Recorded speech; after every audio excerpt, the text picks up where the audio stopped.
She had to turn the tape. Do you want me to do it again? I think up to this point we should be fine. The sunshine law, you don't want to update? Okay.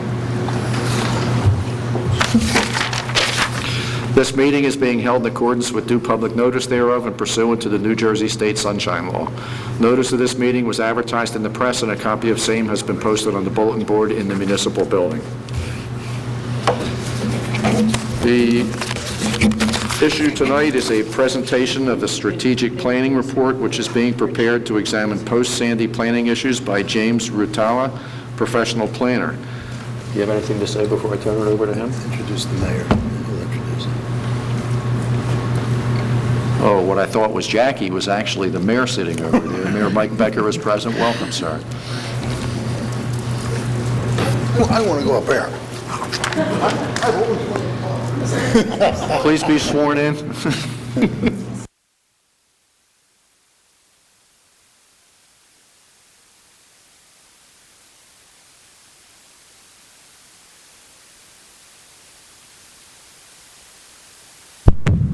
Thank you, Jim.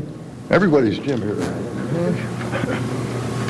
Good evening, everybody. This is one of the pleasurable things to do, and I kind of get a different perspective speaking from this side. I'd like to introduce Jim Rutala. Jim is a principal of Rutala Associates, a planning, economic development, and grant consulting firm. Jim has previously served as the Atlantic County Planning Director, Vice President of the ACUA, and the Business Administrator in Ocean City. Rutala Associates is a leading storm mitigation firm in the region, and having secured over $30 million in grant funds annually for its clients. Jim has vast experience in local government and has agreed to help Margate in its search for grants. Jim also will lead Margate in preparing its strategic recovery planning report, which he's here to discuss with you tonight. And it's my pleasure to introduce Jim Rutala. I'll even applaud. And now I'm going home, right? Okay. It does? Oh, that's great. Okay, thank you. We're going to talk a little bit about the Strategic Recovery Planning Report and what possibilities there are to assist Margate. This program, the state of New Jersey after Sandy, put aside $5 million for planning for the communities that were impacted by the storm. So there's a pool of $5 million. And in order to access that pool, the first thing a town has to do is do a strategic recovery planning report. Once that's done, you can qualify for significantly more money to do any of a number of planning and engineering projects that are important to the city. I'll give you an example. In the case of Atlantic City, we did Atlantic City's strategic recovery planning report 1 month after the storm.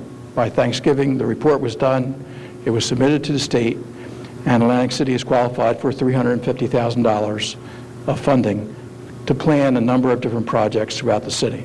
So that's the type of funding that's possible for Margate. The other good news about this is yesterday, the state issued the second phase of Sandy money. In that, if you make your way through that long report, there's another $10 million in addition to the $5 million for local planning for communities impacted by Sandy. So we're not sure how that's going to be distributed right now, but we know that now there's a pool of $15 million. And the reason the state has put this together is there's a couple reasons. One is they realize that towns that were impacted by the storm do not have the money to do planning and engineering that they would have had otherwise. They're dealing with a lot of other issues that they wouldn't have had to deal with if it wasn't for the storm. Secondly, they realize that communities have lost ratables, and we'll talk about that a little later, and that communities along the shore need to do everything they can to provide improving quality of life so that property values are restored. So there's a few reasons, and the state, to their credit, this is not something the state usually does, but to their credit, they put a lot of money into planning and engineering. Let's see here. Second. Okay. We have met with the steering committee. There's a steering committee that's been put together of city officials, the mayor, the city engineer, and others to kind of help us. And Monica Coffey, yes. And to really help to steer this process. But the planning board is a key part of this, so it was important to have this meeting, and I appreciate Chairman calling a special meeting for this purpose. One of the reasons that we wanted to do a special meeting is we want to move this process along, because once that money is gone, there's not going to be any more, and it's really first come, first serve. So we want to move the process along, but we also want to make sure that everyone's involved and that there's a consensus. This plan, what the plan will do is it'll define what the city can do to rebound from the storm, how to increase resiliency, which is the buzzword that everyone's using to deal with the storm, both from an infrastructure standpoint and a building standpoint, how to protect neighborhoods from future disasters, increase economic development, which is a key, decrease insurance liabilities, which we'll talk about a little bit more, and to most importantly, implement a plan. Plan's nice, but we need to have something that we could actually use and put into action. This is a quick summary of can everybody see? Am I okay? This is a quick summary of the impacts on Margate. Almost $3.5 million in lost ratables by March 1st, 2013. That's 5 months after the storm. Basically, individuals that had damage to their properties went to the local tax assessor. Those costs were itemized, and that's what qualified you for this grant. If that number was less than $1 million, we wouldn't be here tonight. Substantial damaged properties, I was just corrected. There were 92 or 93 substantially damaged properties in Margate. That number continues to change as people come in to meet with the building inspector and to have their home certified as substantially damaged. There were 1,569 claims paid in Margate since the storm, almost $31.5 million in losses paid through flood insurance. There were 86 homeowners that took out SBA loans to date, about $3.8 million, and 11 businesses, about $1.5 million. There's a number of outside influences that are affecting all this, and we're going to go through a couple of them quickly. You read a lot about sea level rise or global warming, whatever you want to call it. The reality is, if you've lived here your whole life, there are areas now that flood that didn't used to flood, and the areas that used to flood a little bit are flooding more. So something's changing in our area, and all you have to do is go to the corner of West End Avenue and Route 40 in Atlantic City. That intersection now floods twice a month. Shut down. Never used to do that before the storm, but it's just everything has been compounded. So that's one issue we have to deal with. Another issue that we're dealing with is flood insurance. And you're reading a lot in the paper now about flood insurance. This is a hot button issue across the country. Prior to Sandy, the Congress passed a bill called the Bigger Waters Act, which basically said that flood insurance, which forever was subsidized, could no longer be subsidized. And these are really legislators in the Midwest saying, we don't want to subsidize those coastal homeowners. That bill was passed in April, May of 2012, before the storm. The storm hit, and all of us started to realize, geez, this is a real problem. You probably saw in the paper last week that the U.S. Senate passed a bill that would do two things. Would one, require an economic impact assessment to be done for all municipalities to basically determine the impact of this legislation on the homeowners, on the communities. The second is that would delay the implementation of the Bigger Waters Act for 4 years. So basically delay higher insurance rates for primary homeowners for a period of time. That legislation is now going to the House of Representatives, and I understand there's a lot more controversy in the House of Representatives about this bill, so we're all staying tuned of what's going on. But nevertheless, whenever this is implemented, whether it's now or 4 years from now, it's going to have an impact on our coastal communities. So that's a major issue.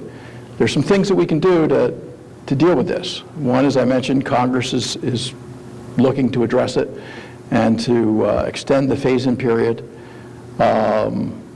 But there's local things that you can do. You can incorporate flood mitigation into your zoning and building codes, which is one of the things we're going to talk about tonight. You can increase your CRS activities, and Margate has done a wonderful job with the community rating system. You have, you're one of the few communities in New Jersey that's a Class 5 ranked CRS community. You already get 25% discount on your flood insurance. I can tell you a lot of communities in Atlantic County that were flooded by Sandy aren't even part of the community rating system. So you were light years ahead of many other communities. And then finally, there is a seminar, actually this Friday, in Wildwood. The Cape May County Chamber of Commerce is sponsoring it to just deal with the bigger waters issue. And Congressman Lobiondo is the keynote speaker. So you're going to hear more and more about this issue. Okay, what have we gotten? What has Margate gotten so far as money? You hear this a lot in the papers, and everybody wants to know what their number is. Your number, that's not current, but as of a couple months ago, is 9.8, almost $10 million. $3.1 million in FEMA assistance to individuals in the community, $3.2 million in public assistance to various municipal services that was provided by FEMA. 169 people in Margate have been awarded what's called a hazard mitigation grant, which is a $30,000 grant that can only be used to elevate their homes. So they applied and they received that. 22 residents, primary homeowners in Margate, those folks that had their house substantially damaged, certified as substantially damaged, received the RIM grant. They didn't receive it yet, but they have been approved for a RIM grant of up to $150,000 to elevate their house, to renovate their home. Those homes are only the substantially damaged homes. And there were 93 awards. These checks have already gone out to homeowners in Margate for the resettlement grant, which is a $10,000 grant.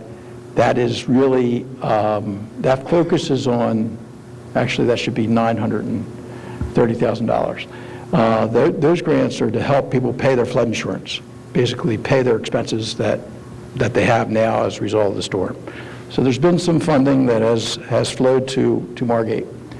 In addition, we've, as the mayor mentioned, our firm does a lot of the grant writing for Margate. We applied for a $377,000 grant from the New Jersey Economic Development Authority for streetscape improvements. This is one of the programs that, of that $1.8 billion that was allocated to the state, some of the money was put aside, about $10 million, to do streetscape improvements and to boost economic development in the coastal cities. Here in town, we were fortunate in the fact that the city engineer had already designed streetscape improvements for 4 blocks of Ventnor Avenue, kind of a continuation of work that's already been done, and we've submitted that to the state for a grant, which we should hear about in the next couple weeks. Some of these programs are moving fairly quickly. So now we're going to switch a little bit to, wait a minute, let me just go down here for a second. Just a couple other things. We also applied to the New Jersey Department of Environmental Protection for replacement of the bulkheads on Amherst Avenue. The engineering staff had put together a very good, detailed analysis of that bulkhead and the impacts that its weakness had on the Amherst Avenue area. So we packaged that together. The DEP has $25 million a year that they provide for coastal improvements, mainly bulkhead projects. And so this application is before the state for that pool of funds. We're also in the process of preparing an application that's due on March 2nd. That is a partnership with Ventnor, Margate, the county, and the Atlantic County Improvement Authority to finally upgrade the Ventnor Gardens pump station, which affects the north end of Margate. That's about a $2.5–3 million project and is being sponsored by all 4 towns. Ventnor's taking the lead in putting together the application, as well as the Atlantic County Utilities Authority, who's doing the engineering. So that project's moving ahead. We've also applied, there's many buckets of money for when there's a big storm like this. The New Jersey Department of Interior has resiliency grants, and again, we looked at the Amherst Avenue area, and that is being sponsored as well. So got a few things in the works. Now, these are kind of the things that we're going to talk about a little bit more. You know, what can be part of this plan? What can be implemented in Margate? We talked about infrastructure, and you know, there's areas, bulkheads, beach areas, areas that are susceptible to the storm, pump stations, stormwater pump stations that can be improved in the community, and that's part of your infrastructure. Open space acquisition. As a result of the storm, there's a number of funding sources for open space. So if there are projects that the city has pursued or wanted to pursue, now's the time to go after that. Non-grid power sources and energy efficiency. One of the main things in this second phase of the funding is money to get buildings like this building off the grid. What they want to do is to put, for example, instead of having an emergency generator, have a cogen unit, which would be fed by natural gas, so that when a building like this is taken off the grid because of the storm, which I imagine this building was probably off the grid for about a week. I know my home was off the grid for about a week during the storm. I lost electric for, I think, 6 days. You would still have power through your own generator. Another thing that the state's pushing, which they never would consider before the storm, is this building's solar, right? Solar-powered buildings. The solar is tied into an inverter that takes the power into the grid. So the day after a storm, you still didn't have electric here, even though you had solar panels on the roof, because the grid was down. What the state's providing funding for now is what's called a dynamic inverter. It basically allows the energy to go directly from your roof into your building. So the next day when the sun's shining, the storm's gone, you have power. And it's, you know, so there's a whole new way of thinking when it comes to energy projects. Sustainable economic development. You know, we've talked about the grants that were applied for the downtown, and obviously there's a push to help coastal communities to recover from the storm. Elevating homes. We mentioned the different grants that homeowners have already applied for to elevate homes. There's additional funds through FEMA. Actually, there's an application period that's coming out in June that communities can apply for to elevate additional homes. And in certain areas of the community, that's going to be important. Stormwater improvements we talked about, and then planning and zoning changes and building code changes. So there's a lot, you know, there's a lot to consider. This is how the state helps in this case. Once this study is done, the city will qualify for any of these categories, and you can actually apply for more than one grant in each category. So you can see the master plan, there's a $50,000 maximum grant. Community development and neighborhood plans, there may be neighborhoods that were impacted by the storm or neighborhoods where you want to really focus, like the downtown, there are grants for those purposes to do design. This could be for engineering, it could be for streetscape improvements design, it could be for basically putting together new ordinance changes, new planning changes for those areas. Design standards, there's a grant for that. Capital improvements, we've talked about a lot of things that towns have to do. Well, the capital improvement plan kind of helps the town to think out their financing on these various projects over time. Environmental design, you mentioned that your chair of your green teams here, that's part of their world. And then development of codes and ordinances. So there's a wide assortment of things that as we work together, we're basically, this plan that we're going to put together is going to identify specific things out of that group of 7 categories that the city of Margate wants to pursue.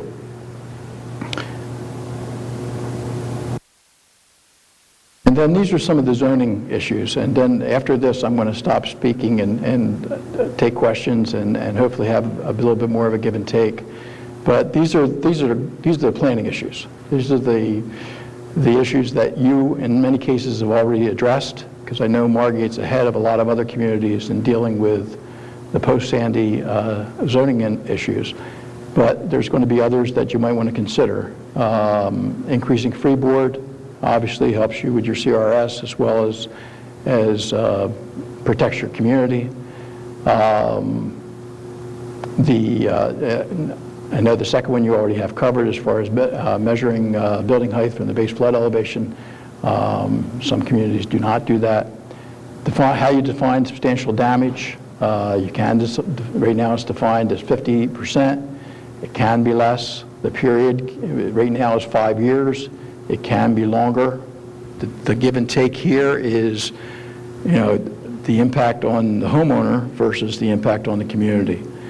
Adopting guidelines for elevating and flood-proofing homes for historic areas. You do have a few areas in the community that are historic. Reducing the amount of impervious surface, and increasing, and I know you've already started talking about increasing the height of bulkheads. So basically, when this report is completed, we will do a number of things. One is we are in the process of mapping the entire city, and we've been working with Jim on this. All of the substantial damaged homes and all of the homes that have been repetitive loss, that have had more than one storm damage over since 1974, will be mapped. And it'll be a great planning document because it'll give you information about where the damage has occurred over the last 3.5 decades, and what areas really need attention. So that's one step that we'll be doing. In addition, I'm meeting tomorrow with the city engineer to talk about a number of different projects that have been in the works for some time, and to get them identified as part of this plan. So, because part of putting this plan together is to put the city in the best possible position to get funding for things that are important to the city. So we'll be doing that. Another thing we'll be doing is identifying the plans, which we just talked about, and for master plan improvements, zoning improvements, downtown plans, a sustainability plan, whatever is on your agenda, we will outline those, because we're going to be asking the state for those funds. And the last thing that we'll identify as a consensus is what type of zoning issues are important from your standpoint that should be the focus of this document. So there's 4 major things that we're going to be doing, and the whole purpose here is, one is, as the title said, to kind of think out ahead of the game as to what kind of changes make the most sense for Margate, and how we're going to get there. If there's funding, how we're going to get those funding, if there's zoning changes or master plan changes, how we're going to move that along. So that gives you kind of a broad view of what we're going to cover. And at this point, I'd like to kind of open it up to comments and questions. And I think one thing that would be helpful for me is from a planning board perspective. I know you've dealt with elevating homes very quickly after the storm, but what issues have you seen that are outstanding issues from a planning perspective that you would like to see addressed through this process?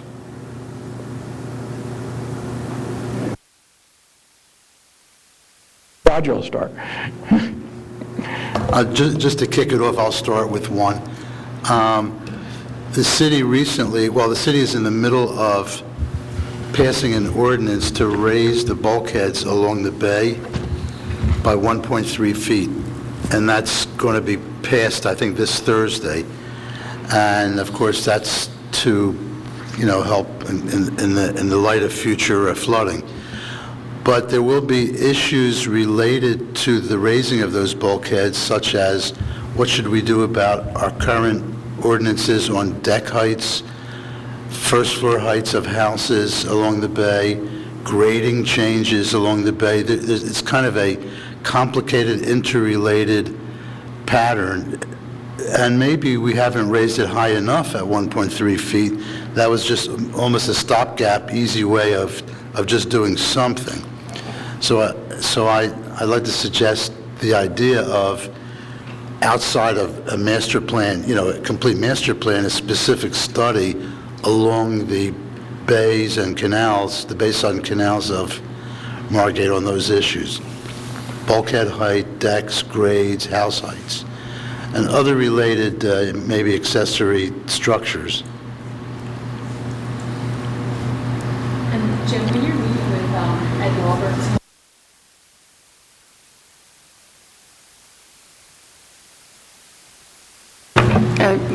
especially at our street bay ends. I'm sorry, where?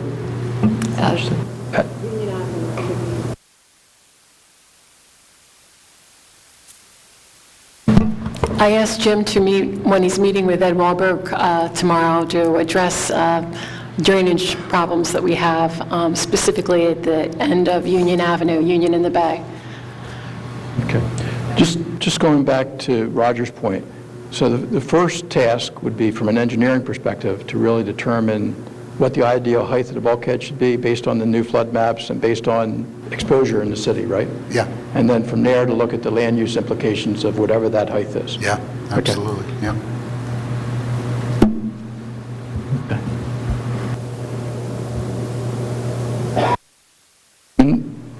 Brenda mentioned drainage, which is a huge issue for every town. And it just seems to get more complicated. Just as residents of the community, more so than planning board members, are there other areas where, you mentioned Union Avenue, other areas where there's continuous issues that haven't been addressed? Lancaster and Amherst. I'm sorry? Lancaster and Amherst. Granville and Winchester.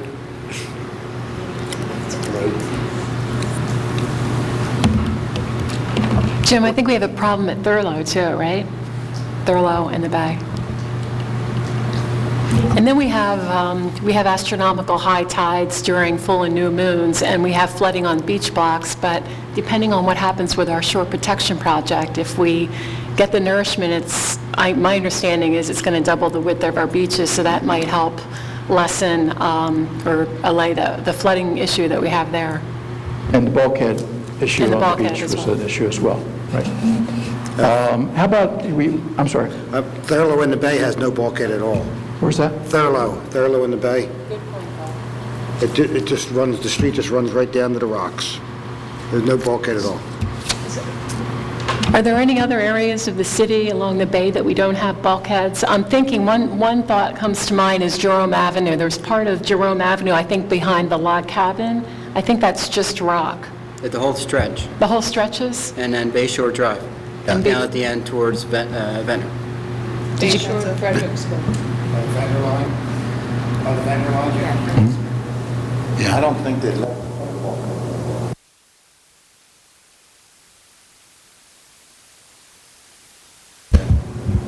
They don't let you do anything in that area because there's clams. Okay, all right, That's what they say. Right. So they can't dredge. And actually, if the state would put money out for dredging and just dredge the Back Bay, you could. Yeah, there's an estuary there, I think, right? Is that why they can't? I don't know. But they could have lowered the water table and caused half of the damage just by dredging.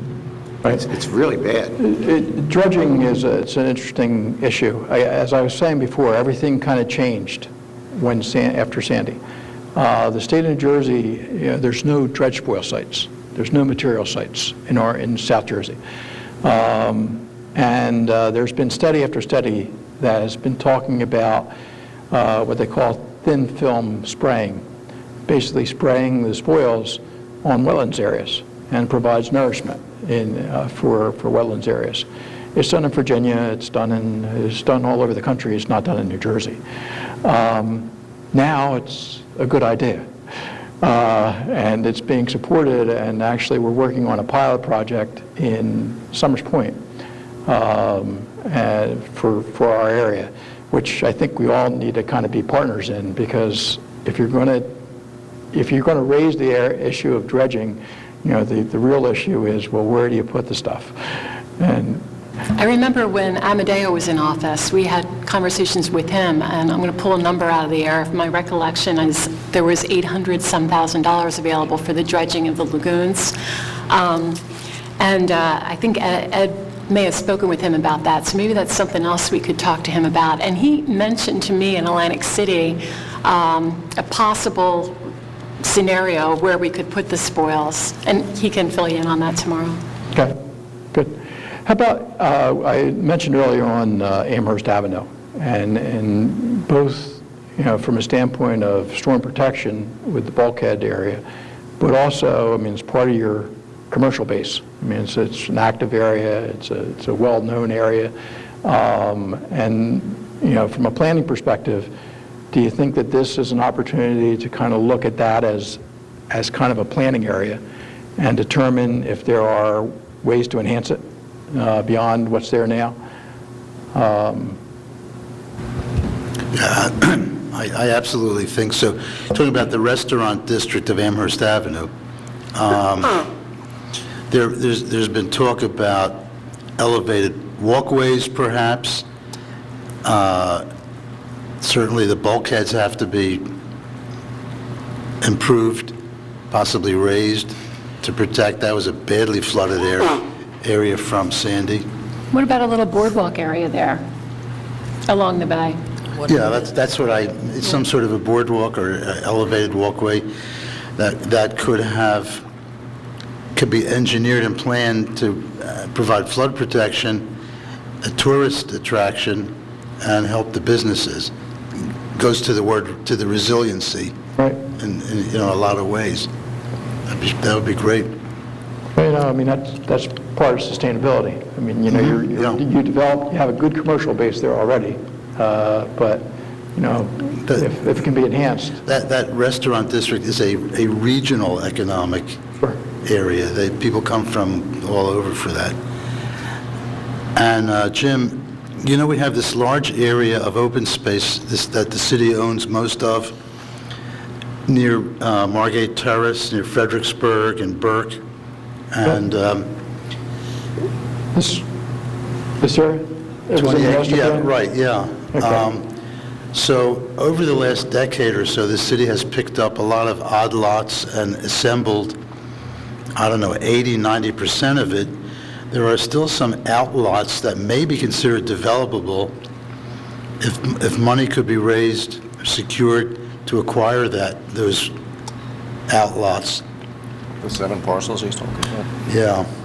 Roger, correct me if I'm wrong, but isn't there a parcel that a gentleman owns that he is Yeah. threatening to build on? So Yeah. he'd have a home in the middle of this beautiful vacant Right along piece. Burke, right in the middle of Burke, that Burke Avenue stretch of greenery, some guy owns a couple of lots that he's assembling about 100 feet off of Burke, which he's willing to pay for the paving of and the utility connections, and build a house boom, right in the middle where there should be trees. If we could approach getting those parcels, and maybe could we get talk about development money to create a passive park or a nature walkthrough or a little parking area or some way to bring the public into Say miniature golf. utilizing that area. No, we tried that.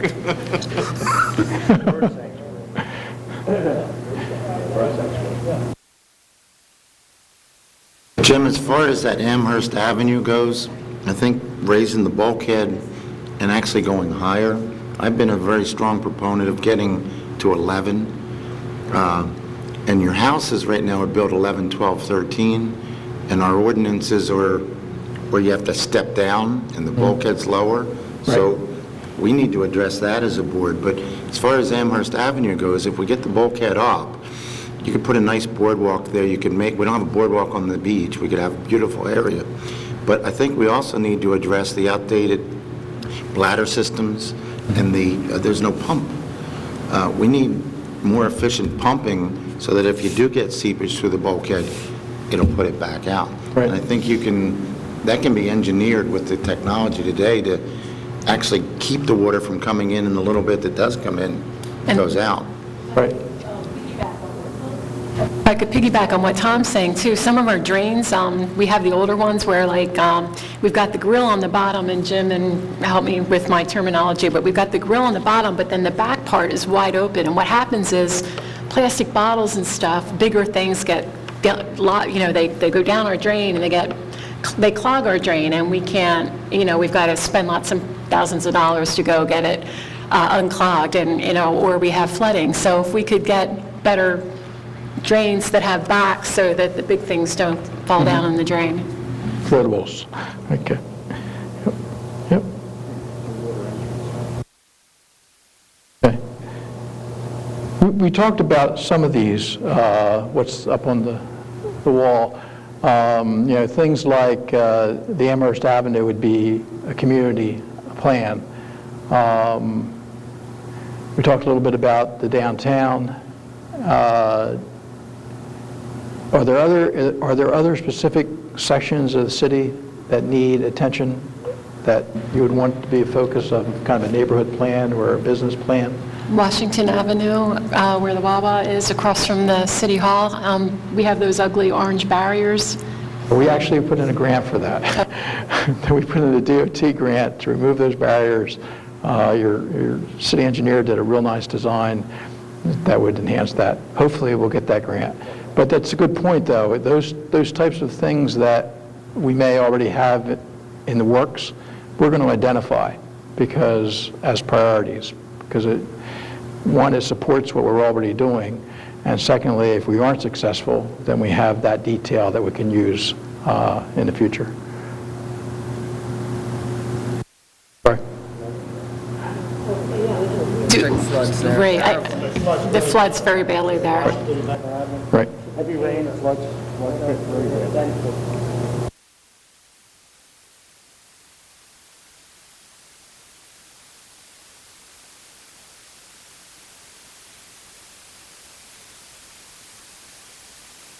That bulkhead is in dire need of repair. At Amherst. Amherst Avenue. Yeah. Oh, yeah. Would that be from Coolidge to Washington, or would it be that? Yes. Yeah. Yeah, we looked at the whole area.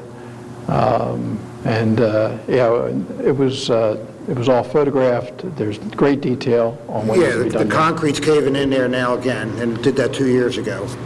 They just tried to patch it, and it didn't work, so it really needs to be replaced. Yeah. Greg, the concrete has nothing under it. If you walk down into the It's bottom, undermined. it's Yeah. all washed out from underneath. Well, that's because the bulkhead has big gaps in it like this. Right, you know? it has to get a new bulkhead in front, and then filled, and then concreted. It's where I dock my boat. Two more things.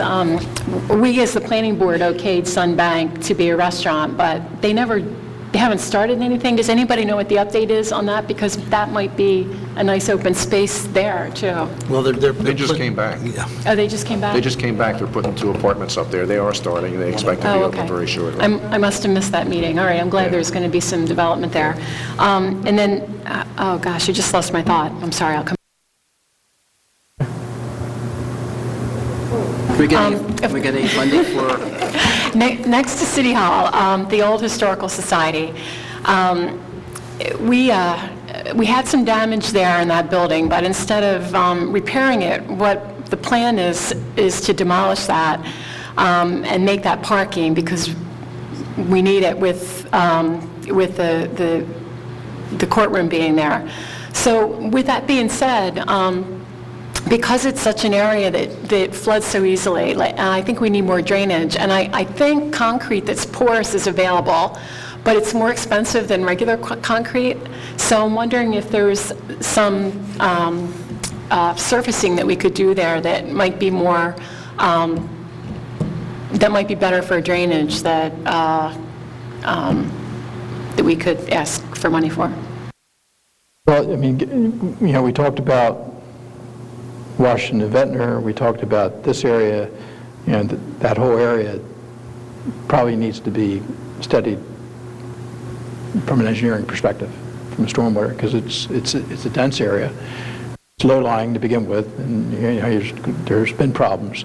And when you have that, I'm not an engineer, but the solutions are never simple when you have that type of situation. Instead of all the water running into the street, if it could... Right. There was something, if it could settle into the ground a little more easily and still be a parking lot, that would be great. Jim, we also have the library park. If you could look into that, we lost the trellis is damaged due to the storm, and it needs to be repaired. Actually, it might even need to be rebuilt. Also, the walkway was damaged, and a couple of the light posts that light the area. And then the pavilion, there's a rest area behind it that was damaged in the storm. Somebody can look at that. That's pretty well beat up, too. And we did sustain some water in the pavilion itself, didn't we, during the storm? I think there was somebody repairing it. Pipes burst over there. But we could, that whole building needs to be revamped. It's right on the beach. What building is that? Huntington and Granville on Atlantic Avenue. It's called the Library Pavilion and the Senior Citizens. Yep. Okay. Now, that should have been part of the public assistance that the city received if it was damaged by the storm. We did put in for original FEMA reimbursement, but just last week when we had the cold spell, we had pipes there. Or damage. Okay. Right, burst. Okay. How about from a master plan perspective? I know that there was a master plan done a few years ago. 2004. Well, the latest revision was actually 2007 or 8.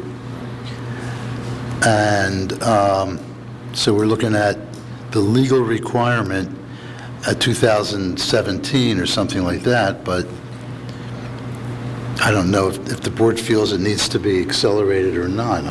I'm a very, very big proponent of, instead of being reactive and waiting till 2017, that we divide it up soon into segments, form committees from this board, and actually address sections at a time and try to get them accomplished while there's grant money, while there's interest, while there's everything going on. I don't know how everybody else feels, but if we're a little bit more proactive, I think in the long run, we're going to be much better off. Yeah, and sometimes, master plans have a number of elements. And sometimes, we all get caught up in the land use element because that's what we all deal with as a planning board. But some things like facilities elements get forgotten because they're not important to a planning board perspective. And, right now, facilities are kind of on the top of the list because everything was impacted. So there may be some elements, specific elements. We talked about sustainability. That's an element that could be in the master plan. Some things that may not have been addressed in the past that could be included in this, as well as a general update of the master plan. But Let the record show that Mr. Cristaldi has appeared. you're in a bad spot. You got to. Jim, I think if you do wait, you're right, a lot of things fall between the cracks. I'm sorry. I said if we do wait, a lot of things fall between the cracks. Yeah. And the last time, we tried to revamp the whole thing in 2004, and then right away in 6 or 7, we were back looking at it again because you just couldn't comprehend everything at one time. If it gets divided up and segmented out and methodically done, you get a lot more accomplished. Let's just touch on this for a second on zoning thoughts. Now, these are not your ideas. They're just ideas that the state and others have thrown out. But are there specific things that have been talked about by the planning board that would make new development and existing development more resilient that you've considered, like, you know, we've already talked about the bulkheads and the Back Bay area, that type of idea that, you know, you may want to look in more carefully as part of this process. Is there anything similar to the bulkhead issue that's been an issue with the planning board? Obviously, elevation is always an issue. I mean, as you see more homes elevated in the community, you start to think about design and how they fit into the neighborhood and those impacts. That's the type of thing that, you know, as part of this process could be looked at more carefully. But just want to make sure that we're not forgetting something if there's any issues that have been hot button issues for the planning board. Jim, I think one of the problems that I know I've had, I don't know about the rest of the board, but the storm hit, FEMA changed, had the hazard zones. Okay, now we needed this much freeboard, this much height. Then it turned around 6, 8 months later, it changed. But during that whole process, nobody ever stood around and went out and said, this zone should be at this height, this zone. We just looked at their maps and said, that's what's required. But we've never really gone and taken a look at not what's required, but what's going to be good for Margate. And, you know, that's kind of important too. Just because they want this doesn't mean we can't do something different. Right. The preliminary maps, flood maps, are going to come out in April. And I know there's still some give and take on the maps. We, as a group, Jim's involved, we have a group of mayors and professionals from Atlantic and Cape May County that meet monthly. And Brenda has been involved in some of the meetings. And we just retained Stockton for the second time to help communities to make minor changes to the maps. But once those maps are, and we did that with the support of the freeholders, the Atlantic County freeholders and Cape May County freeholders, which have been very helpful throughout this process. But once those preliminary maps come out, that would be the time to really look at elevations community-wide and see, you know, really what the design impact is going to be based on different elevations. Yeah. Okay. Anything else? A couple of things I see, Jim, we already do. The cumulative substantial damage improvement, we already have 50%, and that is cumulative. So we're getting the CRS points on that. The 7 years, we do a 10. Our assessments are kind of low. Our ground is kind of high. So if you had a home on, let's say, Amherst Avenue, it's probably about 130, 120,000, and 50% of that would be roughly like 70, 60,000, which means you don't get a lot of leeway for improvements, and basically you're going to raise your house at some point. So we get a lot of credit for that. And the amount of adopting the elevating and floodproofing homes for historical areas, got to be really careful on historical because of the National Register underneath the CRS. So we're really working hard. I think the only historical area we have is Marvin Gardens, but I don't think that was really registered to homes. I think the area is. Lucy. Conversation recently, Roger's probably the most. None of Marvin Gardens is nationally historical. The public right-of-ways are registered in the state as being historical, but there's no relationship to the houses. The houses can do whatever they want. They can tear it down and build a modern house. Gotcha. Okay. Okay. We have the Margate Yacht Club. Is that on the historic registry? Jim, can we go any further on the CRS? What's it go up to? We're at 25%. We can go up to 40, Class 1. Is which anybody There's reach one that? community in the whole state of, or whole United States, and that's on a hill in California, where it doesn't rain. So that's about it. We can go to a 4 maybe. Are we pretty maxed out for what we can do We go to a feasibly, 4, or- but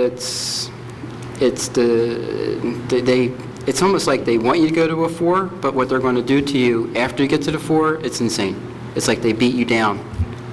It's just a ridiculous way of the way So they we're, think. practically speaking, then, we're what, the best we can get? We need to just hold firm on 5. Say that again? Hold firm on 5. You go any higher, and you become, it's almost like you become a Okay, kicking post. so we've done our diligence there. It doesn't make sense to go any further. Well, we'll try. I Right. mean, Jim's going to help us. Who knows? You know, it's going to take a lot of work. You're leading the state, so you can't do a whole lot, you really can't do a whole lot more. You're leading the state on CRS, and like Jim said, I mean, go higher, you almost have to be all open space. You have to be non-developed, in a sense. So practically speaking, you're right. We're just about at as good as we can get. And we just went from 20 to 25, right, recently? And from 20 to 25. Exceptional, yeah. We actually got 2 plaques. Remember I showed them to you? We got a 20 and we got a 25 in the same year, which has never been done. And that's all because of your efforts. Europe. Next steps, I mentioned that we're going to do some mapping. We're going to do a draft report. The draft report will be disseminated to the planning board and to the steering committee for your review. If need be, Chairman, I'd ask you if once the draft report is released, if you think it would be helpful to come before the planning board to get additional input, be happy to do that. Once we know that there's a consensus, the final report will be presented to the elected officials. They will hopefully adopt it and at the same time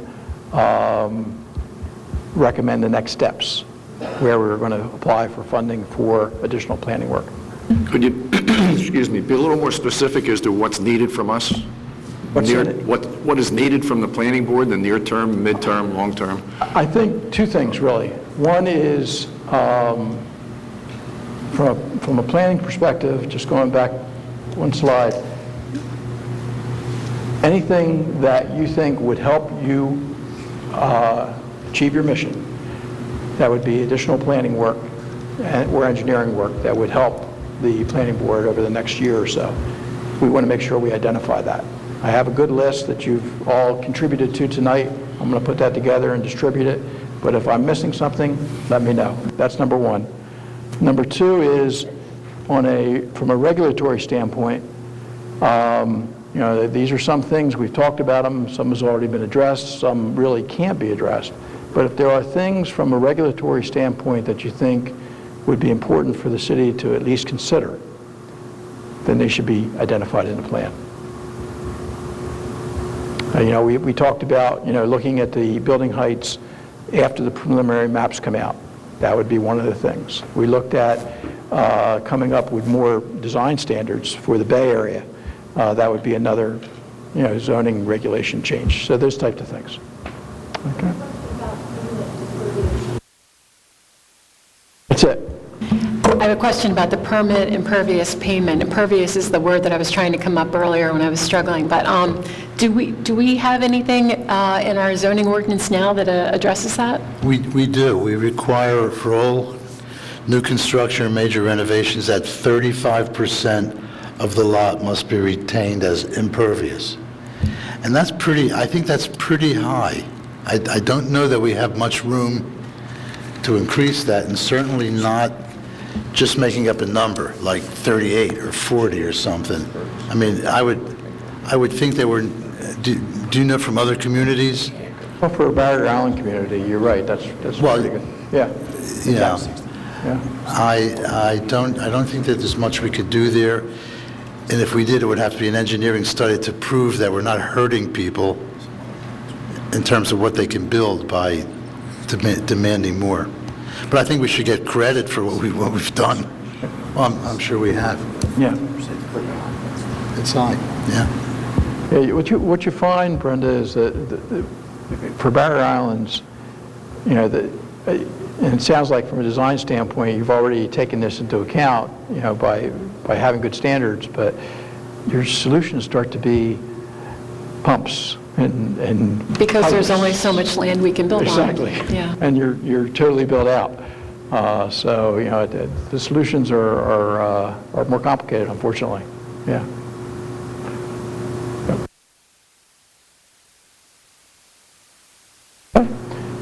Okay, well, I appreciate your time. I appreciate you calling a special meeting for this purpose. And if you have questions, I'm always in touch with Roger. Certainly pass them through Roger, and we'll address them as we go forward. Jim, you're going to prepare a report based on this meeting for the board members to look at? Yes. And would that be something that we could provide to them in advance of a meeting so that they would have time to review it? In advance of your next meeting? No, of some meeting. Yes, definitely. What's your time frame for when? Really, as soon as possible. I would hope that we would have a draft in the next 3 weeks or so, and distribute it to the city staff, and you know, then go from there. So we will be able to meet after that. So if they got some kind of a written report, or we sent it out electronically before the February meeting or the March meeting or whatever, Most definitely. then it could just be a small 10, 15-minute segment of the meeting where they would Yes. sort of sanction it, as opposed to another special meting. No. In other words, We'll make it quick. we had, all of Be our mindful meetings of your are, time. all of our meetings are long, so, I understand. and there's no letting up. We're already putting cases on. February's filled up with 7 cases, and we're already filling up the March agenda, so moving along. Wouldn't you think that if he does this report and sends it to us in advance, that you could do 2 small segments, one on one meeting date to review it in questions before you then rush in and vote on it, then come back, That could work, you know, so that gives everybody a fair shake, Yeah. and Sure. if they don't understand something or I don't understand something, Yeah. we'll know at that question meeting. We could make 2 agenda items on 1 or 2, like two consecutive meetings. Thanks, Jim, for coming. Thank you. Anyone from the public would like to speak? Seeing none? Any other business? Do we need a motion? Rich, I just wanted to ask, February 27th, our next meeting, Monica Coffey's she's able to attend it to talk about the ordinance that we spoke of at our last meeting.